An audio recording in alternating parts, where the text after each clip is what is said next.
Hello everyone, target for IQ में आप सभी का स्वागत है। बिहार मेंस की तैयारी के लिए हम सीरीज चला रहे हैं।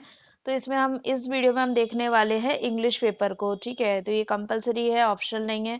100 मार्क्स का होगा। टोटल 3 घंटे का आपको समय मिलेगा। इस वीडियो में हम चेक करेंगे कि कितने क्वेश्चंस आएंगे, आपको कैसे कैसे करना है और उन क्वेश्चन में क्या दिया होगा। ठीक है, बात करते हैं हम लोग कि काफ़ी बच्चों को प्रॉब्लम होती है कि हमारे पेड ग्रुप आप कैसे ज्वाइन करें। कमेंट्स बॉक्स में मैंने देखा है बच्चे को पता नहीं चलता। तो हमारे इसमें नीचे वीडियो के जस्ट नीचे जहाँ आपने प्ले किया है ना, तो वहीं पे लिखा होता है फ़ोन नंबर। ठीक है, फ़ोन नंबर लिखा हुआ है, आप देख सकते हैं। उसी फ़ोन नंबर पे आप कॉल करके डिटेल्स ले सकते हैं, कितने की फ़ीस है, कब से चालू हो रहा है, कब तक चलेगा, क्या है ये वो। ठीक है, चलिए हम स्टार्ट करते हैं इस वीडियो को। इसमें पहला जो आपका क्वेश्चन आएगा वो ये है कि आपको प्रिसाइज राइटिंग लिखनी है, मतलब समरी करनी है इसकी 1/3 जो होती है। बाकी इन्होंने लिख भी दिया है एक्सप्रेसली 80 वर्ड्स में आपको लिखना है। ओके, टोटल 20 नंबर का क्वेश्चन है। 15 नंबर तो इस काम के करने के हैं, इसको छोटा करने के। 5 नंबर सिर्फ और सिर्फ इसका टाइटल देने के। कोई सा भी टाइटल, ज़्यादा बड़ा नहीं देना, इतना लंबा चौड़ा 3-4 लाइन का। छोटा सा एक टाइटल दे दीजिए, काम हो गया। 5 में से 2-3 नंबर इजीली मिल जाएंगे। बहुत ईजी है मार्क्स लेकर आना। ठीक है, इसकी क्या करना है, आपको डेली प्रैक्टिस करनी है। ऐसा एक कोई भी पैराग्राफ ले लो, उसको पढ़ो, समझो। हाँ, याद रखना ग्रामर के हमेशा क्या होते हैं, कुछ नियम होते हैं। समरी करने के भी क्या है, कुछ रूल्स हैं, 4-5 रूल्स हैं। आप उन्हें ले लो, इंटरनेट से ले लो या किसी बुक से ले लो। ज़्यादा हाई फाई बुक लेने की जरूरत नहीं है। आप वॉल्यूम्स में बुक ले रहे हैं, फॉरेन ऑथर की ले रहे हैं, अरे कुछ नहीं। सिंपल सी 10वीं 12वीं की कोई बुक ले लो, ग्रामर के नियम ले लो और उनको पहले नियम पढ़ा करो हमेशा, है ना। लॉ में भी मैं बोलती हूँ क्वेश्चन करने से पहले, ठीक है, पहले आप कॉन्सेप्ट पढ़ो फिर क्वेश्चन अटेम्प्ट करो। नेक्स्ट जो आपका क्वेश्चन आएगा वो आएगा लेटर राइटिंग का। आपको लेटर लिखना है, ये भी 20 नंबर का होगा। आपको ऑप्शन में मिलेगा, देखो 2 ऑप्शन मिलेंगे। ए लिख सकते हो या बी लिख सकते हो, दोनों मत लिख देना। ठीक है, वेरी इंपॉर्टेंट। इन्होंने क्या लिखा है, do not write your name sign example, है ना। तो इन्होंने ये कहा है, ये चीज मैं आपको मेंस में पेड ग्रुप में पहले भी बता चुकी हूँ। कभी भी मेंस की कॉपी में आप अपना नाम नहीं लिखेंगे, रोल नंबर नहीं लिखेंगे, मतलब अंदर। बाहर तो जहाँ लिखना है वहां तो लिखना है, नाम भी नहीं। पेंसिल से अंडरलाइन नहीं करेंगे। और अगर एक ही पेन का यूज करने के लिए बोला है तो आप दूसरे पेन का यूज नहीं करेंगे। ओके, घर का एड्रेस नहीं लिखेंगे, ओम और श्याम, है ना, ये सब चीजें नहीं लिखनी है उसमें। उसके बाद आपको वाइटनर का यूज नहीं करना है, हाइलाइटर का यूज नहीं करना है। ये सब सारी चीजें नहीं करनी है। मैं एमपी का जो मेंस का पेपर हुआ था लास्ट टाइम, उसमें कुछ बच्चों को, 12-13 बच्चे थे, पूरी बाकायदा नेम, रोल नंबर, रीजन, क्या यूज किया है किस पेज पे, नेम रोल नंबर रीजन, 13 बच्चों को बाहर कर दिया था। उनकी कॉपी भी चेक नहीं की थी और वेबसाइट पे और डाल दिया था। ठीक है, पूरे हिंदुस्तान ने देख लिया। समझे कितनी मेहनत उनकी वेस्ट हो गई, वो चीज तो भी है। तो मैं कहती हूँ ऐसा वापस हो सकता है बिहार में, तो आप इस चीज का ध्यान रखें। लेटर समझ में आ गया दूसरे नंबर का।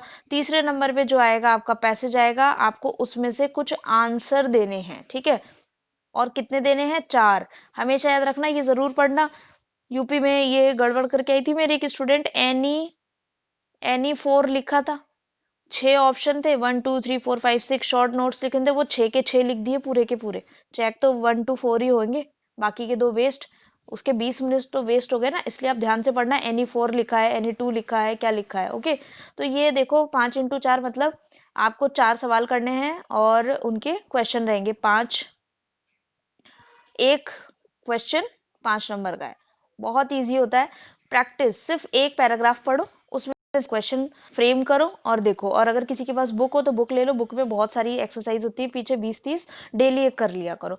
फिर नेक्स्ट जो क्वेश्चन आएगा वो आएगा आपका ट्रांसलेशन का। ठीक है, लैंग्वेज मैं हमेशा बोलती हूँ एक दिन का खेल नहीं है। क्या है ये, लैंग्वेज आर्ट होती है। संस्कृत, उर्दू, हिंदी, इंग्लिश सब क्या है, आर्ट है। एक दिन में नहीं आती। एक दिन में आप कॉन्ट्रैक्ट एक्ट पढ़ के सीख सकते हो, 20 में से 10 5 सवाल कर सकते हो, लेकिन लॉ, इंग्लिश या लैंग्वेज नहीं सीख सकते। इसलिए प्रैक्टिस की बहुत जरूरत है।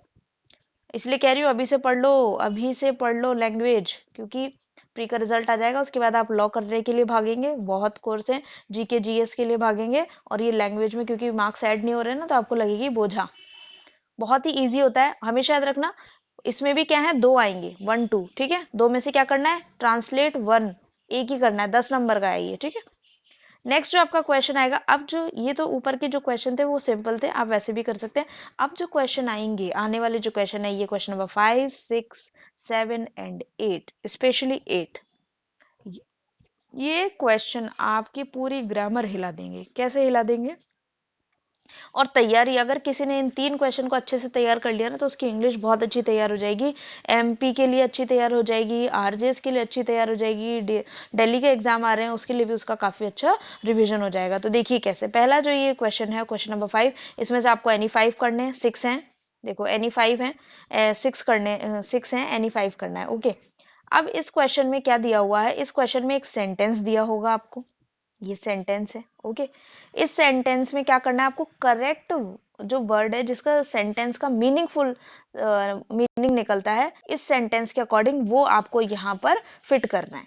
समझ गए क्या करना है? और ये ब्रैकेट में दिए हुए भी है। ठीक है, जैसे ये क्वेश्चन में दिया हुआ है, many political parties have made a dash to form the government. ठीक है, अगर आपने थोड़ा सा भी इसको ढंग से पढ़ा तो इसका मतलब क्या होता है कि बहुत सारी पॉलिटिकल पार्टीज अपनी सरकार बनाने के लिए क्या करती हैं? खालिस्तान, है ना।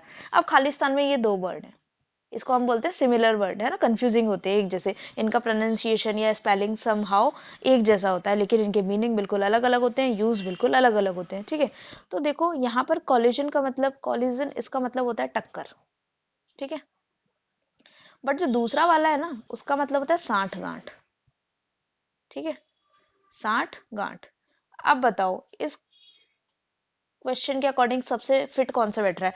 बहुत सारी पॉलिटिकल पार्टीज अपनी सरकार बनाने के लिए साठ गांठ करती हैं, ये फिट हो रहा है या टक्कर करती हैं? साठ गांठ फिट हो रहा है ना, तो ये आएगा आपका कॉल्यूजन, बिल्कुल सही आंसर। ठीक है, अब है आपका होमवर्क। होमवर्क कह लीजिए या जो भी कुछ कह लीजिए, अगर आप वीडियो यहाँ तक देख रहे हैं, सिंसियर स्टूडेंट है, तो मुझे बताएंगे, लॉ के है ना स्टूडेंट, बिहार देकर आए हैं, तो बताइए ये कॉल्यूजन वाली चीज आपने लॉ में किस सब्जेक्ट में पढ़ी थी और कौन से सेक्शन में पढ़ी थी? ठीक है, सब्जेक्ट में प्रॉब्लम आ रही है, चलिए मैं बताती हूँ। एविडेंस एक्ट में आपको बताना है किस सेक्शन में आपने पढ़ा है ये, हिंदू लॉ में। ठीक है, हिंदू लॉ भी छोड़िए, हिंदू मैरिज एक्ट में। ठीक है, आपको इन दोनों के बताने हैं, बाकी सीपीसी का बाद में। नेक्स्ट हम देख लेते हैं, ये समझ गए आपको क्या करना है? दो एक जैसे शब्द होंगे, इसके लिए देखो आपको मीनिंग आने चाहिए, वर्ड आने चाहिए, तभी आप कर सकते हो। अच्छा ये देख लेते हैं, सी नंबर का तो बहुत ही मजेदार है। देखो, how does your conscience allow you to dash the poor? आपकी आत्मा कैसे मान जाती है गरीबों को? क्या है ये दोनों वर्ड? ठीक है, एक है परसिक्यूट, परसिक्यूट, एक है प्रोसिक्यूट, ये होता है केस चलाने वाला, और ये है परेशान करने वाला, परेशान करना, किसी को तंग करना, सताना। ठीक है, तो आपकी आत्मा कैसे मान जाती है गरीबों को? परेशान करने के लिए। तो करेक्ट आंसर क्या है? परसिक्यूट। 80% स्टूडेंट क्या लगा के आएंगे? प्रोसिक्यूट। और ये जो डी वाला है ना, डी वाले को तो मैं चैलेंज करके कह सकती हूँ, मोर देन 80% स्टूडेंट इसको सोमनाबलिस्ट लगाएंगे। बट याद रखना, one who talks in sleep, बोलने वाला, सोमनाबलिस्ट होता है वॉक्स इन स्लीप, नींद में चलने वाला। ठीक है, वो होता है सोमनाबलिस्ट। और नींद में बोलने वाला, टॉक्स करने वाला, वो होता है सोमनालिकिस्ट। ठीक है, ये होता है नींद में बोलने वाला, दोनों में थोड़ा सा फर्क है। ठीक है, अब आप याद रखना, ये सोमनाबुलिस्ट तो बैंक पीओ में, ठीक है, दिल्ली में डीजीएस में तो 2 बार ये रिपीट हुआ है। बस एक कोचिंग का टीचर का यही हो जाता है कि वो बता देते हैं कौन सा क्वेश्चन इंपॉर्टेंट है, किस तरह से क्वेश्चन आ रहा है, बाकी कोई ज्यादा चीज नहीं है। और आपको फिर भी प्रॉब्लम आ रही है तो आप हमारा बैच ज्वाइन कर सकते हैं, मैं ही कराऊंगी, उसमें कोई दिक्कत वाली बात नहीं है। ठीक है, जैसे ये देखो जेलिस जीलिस वाला। ठीक है, नेक्स्ट आता है फ्रेम द सेंटेंस। ये क्या है आपके, ये देखो इसमें भी क्या है, एनी 5 करने, 2 नंबर का एक है, सेंटेंस बनाना है जिसमें इनको यूज लेना है। अब इनका मतलब अगर पता है आपको तो इजीली आप सेंटेंस बना लोगे, कोई ज्यादा हाई प्रोफाइल वाली बात इसमें नहीं है। ठीक है, इनके क्या क्या मीनिंग होते हैं? हार्ड नट टू क्रैक, आप सिंपल इसको पढ़ा करो ना, इंग्लिश को इतना डर के पढ़ते ही क्यों हो? और जो भी पढ़ो, घर में कोई सी बच्चा हो या आपके मम्मी पापा हो या कोई सिस्टर हो, उन फ्रेंड्स हो, उनका दिमाग खा लिया करो, पूछने में नहीं, उनको सुनाने में। ठीक है, सुनाई हुई चीज ज्यादा याद रहती है। हार्ड, कठोर, नट, नट कैसे होते हैं? कठोर ही होते हैं मेवे। ठीक है, और क्रैक, तोड़ना, तोड़ने में कठोर, इसका मतलब परेशानी वाली है, समस्या। हार्ड नट टू क्रैक का मतलब क्या होता है? प्रॉब्लम्स। सिक्सेस एंड सेवन कैसा लग रहा है? कंफ्यूजन लग रहा है ना, घुमा फिरा है, तो इसका मतलब भी क्या होता है? कंफ्यूजन। ठीक है, blow one's, blow one's own trumpet, trumpet का मतलब होता है पोपाड़ी, होती है ना, बजती है ना उसमें आईपीएल में, पे है ना। ब्लो बजाना, वंस ओन्स मतलब खुद की, खुद की वो बजाना, तो उसको क्या बोलते हैं? अपने मुंह मियाँ मिट्ठू बनना। समझते हो ना? बरी द हैचेट, इस बरी का मतलब क्या होता है? दफनाना, दफन करना, ठीक है। और ये अपने लड़ाई झगड़े, क्वारल जिसे कहते हैं, तो एंड, अगर जिसका लड़ाई का एंड हो जाता है उसे कहते हैं बरी द हैचेट। नेक्स्ट है from hand to mouth. Hand to mouth, बहुत मुश्किल से कोई काम करना, गुजारा करना। ओके, किथ एंड किन एक जैसे लग रहे हैं ना, इसका मतलब जानकार होना, परिचित होना। उसके बाद आएगा रीराइट द सेंटेंस, ये इसको सॉरी पैराग्राफ है, इसको पूरा लिखना है, बट आपको क्या करना है? पंक्चुएशन मार्क्स का यूज करना है। 5 नंबर का है, लेकिन ये पूरी अगर जिसको ग्रामर आती है वही कर सकता है, क्योंकि इसमें क्या करना है? पंक्चुएशन मार्क क्या होते हैं?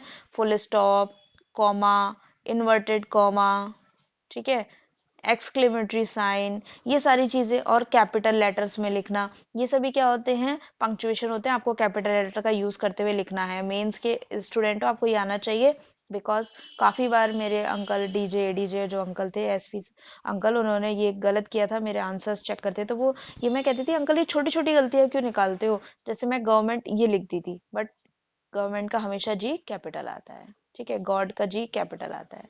तो ये चीजें होती हैं कुछ, तो आपको ध्यान रखना है। अगर आप ये सही कर लेंगे तो इसमें काफी अच्छे मार्क्स मिल जाएंगे आपको। नेक्स्ट आता है आपका जो क्वेश्चन है ना, ये अगर आपकी ग्रामर करी है आपने तो ही आप इसे अटेम्प्ट कर सकते हो। देखिए क्या है इस क्वेश्चन में। इस क्वेश्चन में आपके ग्रामर के एक एक क्वेश्चन आ रहा है। हालांकि देखो क्वेश्चन एक है, 2 नंबर का ही है, लेकिन हमें पढ़ना तो पूरा है। घास काटने का अगर पहले ही सोच लिया कि यार चल काम चल जाए, इतना पढ़ लेते हैं, तो काम नहीं चलेगा। पहले में आपको करेक्ट एडवर्ब लिखनी है, दूसरे में आपको इनडायरेक्ट, ब्रैकेट में जो लिखा है ना उसी के अकॉर्डिंग काम करना है, इनडायरेक्ट स्पीच के अकॉर्डिंग, ठीक है। तो इनडायरेक्ट स्पीच एक क्वेश्चन है, डायरेक्ट इनडायरेक्ट का एक क्वेश्चन है, बट आपको पढ़ना पूरा है। अगर आप पूरा डायरेक्ट इनडायरेक्ट नहीं पढ़ोगे तो पता नहीं किस टाइप का सेंटेंस आएगा और आप उसको कन्वर्ट नहीं कर पाओगे। नेक्स्ट है आपके वॉइस का, देखिए चेंज द वर्ड डायरेक्ट, है ना, active active voice, passive voice में। फिर आते हैं दो ये सेंटेंस के कॉम्बिनेशन ऑफ सेंटेंस, मतलब simple sentence, compound sentence, complex sentence, ये 3 तरह के सेंटेंस इसमें आपको पता होना चाहिए। तो ये था आपका पेपर का पैटर्न, और आपको कैसे करना है इससे आपको आइडिया लग गया होगा कि मैं चलो ये वाले तो मैं कर लूंगी, ये वाला मैं कर लूंगी, इसमें ये एक सीख लूंगी, ये 5-6 चीजें ये वाली याद कर लूंगी, और ये पैराग्राफ लिख लूंगी, एक लेटर लिख लूंगी, चलो मेरा हो जाएगा, ठीक है। तो इस तरह से आप अपने को एनालाइज कर सकते हो। पिछले साल के पेपर देखिए, ये मैंने आपको यहाँ पे दे दिया है, और आपको कोई समस्या आती है तो हमारा बैच ज्वाइन कर सकते हैं। वो नीचे दिए गए वीडियो के जस्ट नीचे जो नंबर दिया होता है वही हमारा नंबर होता है। आप बार बार पूछते हैं, आपको बहुत ज़्यादा प्रॉब्लम आती है कि कौन सा नंबर है, कौन सा नंबर है, तो आप इस नंबर पे कॉल करके पूछ सकते हैं कब से बैच स्टार्ट हो रहा है, कितनी फीस है, and all. Thank you so much.